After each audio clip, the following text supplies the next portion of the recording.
Assalamualaikum warahmatullahi wabarakatuh. Selamat pagi teman-teman dimanapun kalian berada. Senang sekali bisa jumpa lagi di channelku Enda Widya Purnamasari. Hari ini aku akan bahas mengenai daya saing tenaga kerja di Indonesia. Oh ya, sebelum kita masuk ke materi, jangan lupa like, komen, dan subscribe channelku Enda Widya Purnamasari supaya aku bisa lebih semangat dan makin up to date memberikan konten-konten yang bermanfaat dan ilmu yang baik untuk kita semua. Oke, langsung kita mulai ya. Daya saing tenaga kerja di Indonesia, kenapa semakin lama itu semakin berat ya? Karena tantangan untuk meraih yang namanya pekerjaan atau mendapatkan pekerjaan yang berkualitas itu semakin lama semakin sempit. Jadi ini sangat berbanding terbalik sekali, sehingga kita sangat butuh yang namanya kompetensi dan juga ada yang namanya persaingan yang sehat. Nah, bisa terlihat dari gambar ini. Untuk mengikuti salah satu seleksi tes CPNS misalnya, itu kita saling bersaing itu bisa 1:1000 orang atau 10.000 orang atau 100.000 orang. Karena memang untuk mendapatkan lapangan kerja yang mumpuni memang sangat sulit untuk sekarang ini. Nah, jadi apa sih yang menjadi syarat agar tercapainya bonus demografi penduduk yang sehat? Ini bisa terlihat teman-teman. Yang pertama, angkatan kerja yang berlimpah haruslah dibarengi dengan tingkat kualitas yang baik dari sisi kesehatan dan kecukupan gizi maupun dari sisi pendidikan dan latihan kompetensi profesional. Nah, saya akan garis bawahi gizi ya dan kesempatan profesional. Nah, kalau sekarang seperti apa? Justru yang ada masih banyak yang belum mendapatkan gizi yang sehat, masih banyak orang-orang yang belum mendapatkan kompetensi yang profesional, dan kita sendiri seperti kebingungan mengartikan yang namanya profesional itu seperti apa. Nah, ini yang menjadi PR bagi kita semua, sehingga kita yang menjadi angkatan kerja produktif itu paling tidak bisa sedikit bersaing dengan negara-negara maju yang lainnya. Yang kedua, suplai tenaga kerja yang produktif yang besar haruslah diimbangi dengan lapangan kerja yang memadai agar pendapatan per kapita bisa meningkat dan penduduk bisa menabung. Nah, ini sangat berkebalikan juga dengan kondisi yang ada di lapangan. Kenapa? Yang ada, lapangan pekerjaan sekarang ini semakin lama semakin sedikit dan semakin sempit. Tetapi daya saing calon-calon tenaga kerja itu justru semakin banyak gitu. Jadi alhasil pendapatan per kapita kita itu sangat kecil juga. Dan hal ini menjadi masalah lain di segi kependudukan. Misalnya, kita sulit memenuhi kebutuhan ekonomi, harga-harga barang semakin mahal, dan juga aspek lainnya seperti untuk mendapatkan pelayanan kesehatan itu semakin sulit, yang berkualitas maksudnya seperti itu ya. Tapi kita sendiri butuh yang namanya pelayanan kesehatan. Nah, inilah yang akhirnya penduduk itu akan kesulitan juga mau menabung untuk aset masa depan, itu sudah sulit dilakukan gitu ya. Boro-boro mau menabung, mau mikirin makan hari ini aja kita kebingungan, mau mikirin makan besok kita kebingungan, dan alhasil banyak sekali masalah-masalah sosial lain yang terjadi di masyarakat kita. Yang ketiga, dengan jumlah anak yang sedikit, justru memungkinkan perempuan memasuki pasar kerja untuk membantu peningkatan pendapatan keluarga. Nah, ini saya setuju. Kenapa? Karena perempuan itu bukan saatnya lagi hanya sebagai sebagai tidak membantu apa-apa. Justru perempuan dengan memiliki pendidikan yang bagus, memiliki gelar yang bagus, walaupun kita tidak wajib untuk bekerja, tapi alangkah baiknya kita juga bisa sedikit banyak punya kesibukan.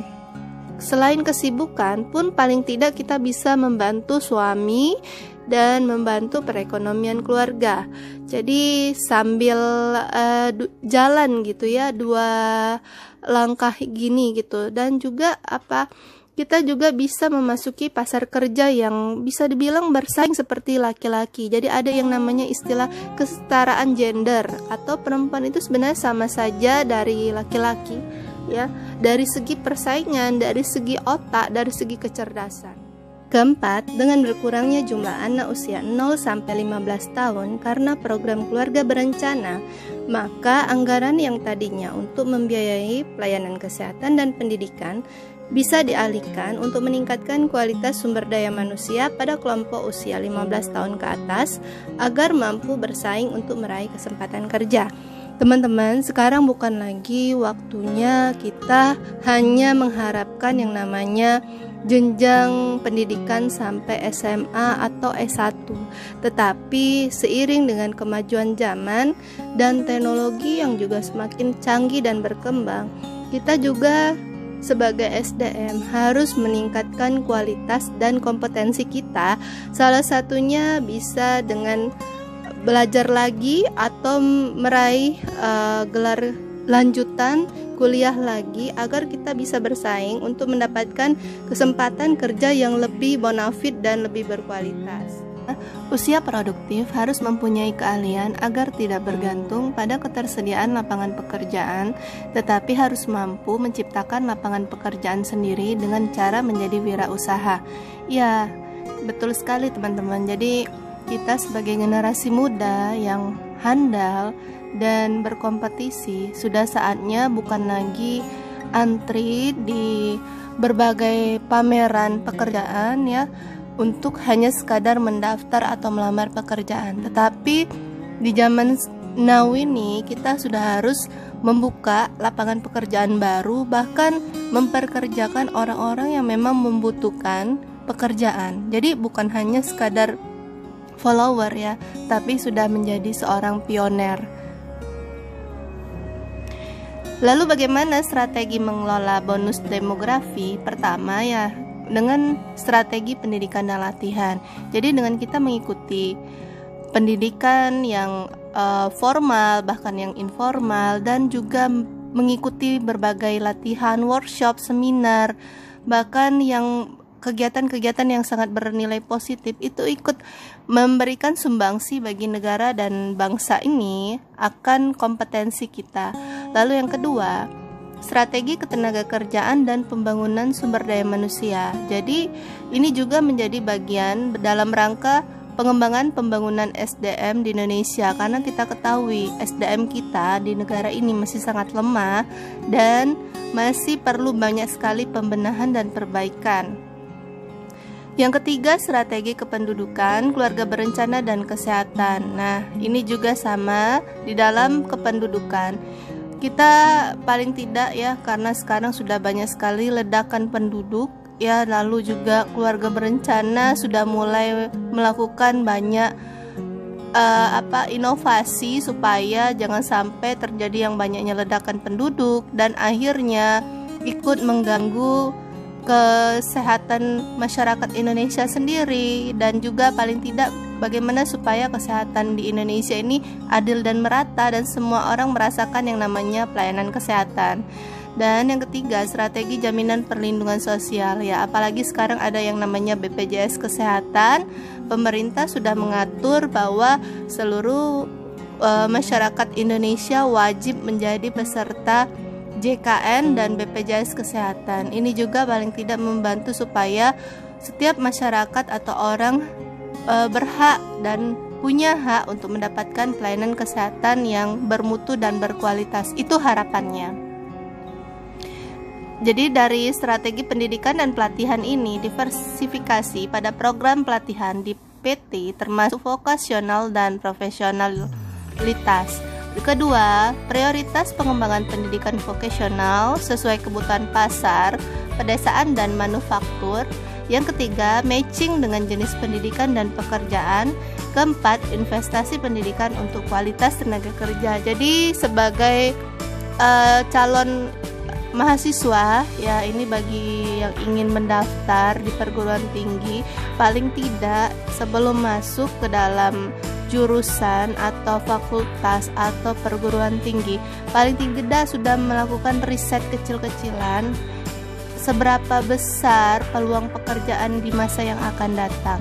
Dan paling tidak nanti kalau sudah masuk, sudah bisa membayangkan seperti apa sih bentuk investasi pendidikan yang sudah kita jalani ini selama ini gitu. Jadi paling tidak nanti sudah bisa membaca kita maunya jadi apa ya, maunya kemana, dan maunya juga nanti rencana kita ke depan itu mau seperti apa. Nah, ini tadi penjelasan untuk strategi ketenagakerjaan dan SDM. Pertama, kita dalam rangka peningkatan peluang kesempatan kerja. Kedua, penyeimbangan gender, jadi tidak ada lagi yang namanya perbedaan laki-laki dan perempuan. Ketiga, optimasi migrasi dan urbanisasi, peningkatan kewirausahaan, dan cermati perubahan struktur penduduk. Nah, ini juga sama dalam rangka membaca peluang ketenagakerjaan, kayak seperti poin ketiga ya, migrasi. Kalau dulu identik kan orang di masyarakat desa berlomba-lomba melakukan yang namanya urbanisasi ke kota, yang akhirnya desa menjadi sepi dan kota menjadi bertumpuk rame. Dan setelah misalnya melakukan proses pendidikan sampai wisuda, dia nggak mau lagi kembali ke desa. Nah, itu bisa dibilang salah besar. Kenapa? Kalau kayak itu terus menerus, bagaimana pembangunan desa itu bisa berjalan dengan berkualitas atau menjadi maju lah, katakan seperti itu. Dan memang akhirnya kalau semua orang pindah ke kota, bahkan tidak ada lagi yang mau mengabdi di desa, yang terjadi apa? Ya, masyarakat akan sulit ya menjadi maju atau canggih dalam hal teknologi. Nah, ini juga untuk penjelasan strategi kependudukan, kesehatan, dan ketahanan keluarga. Yang pertama, perluasan dan kualitas peserta KB. Jadi sekarang untuk KB, keluarga berencana ini sudah sangat disosialisasikan, bukan hanya di kota saja, tapi juga di desa, yang diharapkan bisa membantu peningkatan pelayanan puskesmas. Nah, puskesmas sebagai garda terdepan, fasilitas pelayanan kesehatan tingkat pertama, dan juga bisa membantu peningkatan peran lembaga terkait ya, seperti kelurahan, kecamatan, bupati, kabupaten, kota, pokoknya yang memang berkaitan dengan lintas sektoral ya, sehingga dengan harapan dari strategi kependudukan dan kesehatan ini kita semua bisa mampu menjaga kesehatan ibu dan anak ya dari sejak mengandung. Karena anak yang di dalam kandungan, bahkan yang masih kecil, bayi, balita, batuta, itu semua adalah cikal bakal generasi harapan bangsa, atau istilahnya itu generasi emas. Lalu untuk di strategi jaminan perlindungan sosial, yang pertama, perlindungan sosial bagi pekerja usia produktif. Yang kedua, perluasan penerima dana pensiun dan jaminan sosial masa depan. Ketiga, asuransi non-PNS dan informal sektor. Dan keempat, good governance di semua lini.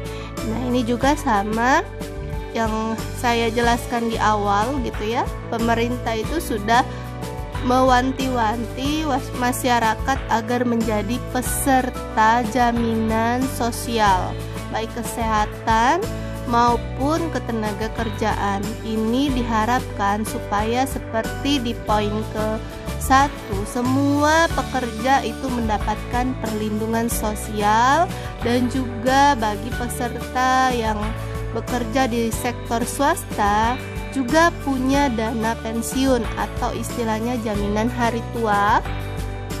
Dan kalau di pekerja di lintas negeri PNS ya, itu juga mendapatkan dana pensiun yang dikelola sama Taspen gitu ya.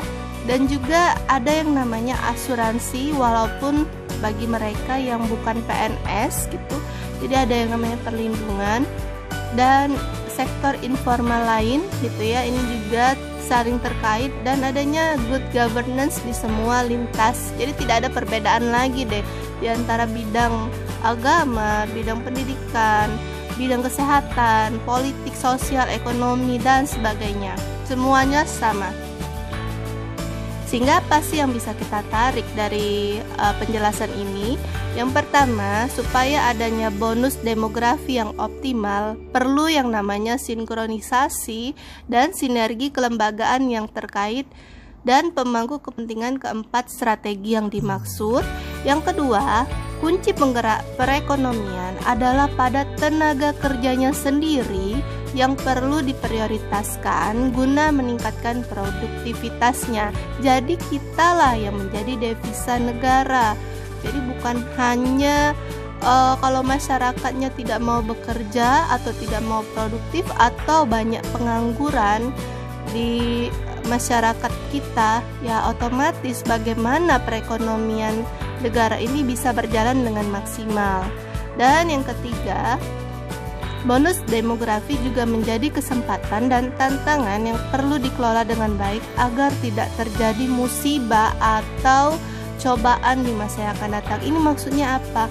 Oh, kalau seandainya negara atau kita nih lagi mengalami musibah seperti sekarang, wabah corona atau pandemi corona atau COVID-19, ini kan menjadi gangguan ya, sedikit banyak menjadi gangguan, hambatan bagi masyarakat, karena masyarakat akan kesulitan nih di sisi lain dalam hal ekonomi, dan di sisi lain ya bagaimana mereka mau memenuhi kebutuhan kalau misalnya banyak bidang, misalnya kesehatannya menjadi keganggu, mau makan aja sulit, dan semua aspek ini yang akhirnya menjadi tantangan besar bagi kita semua.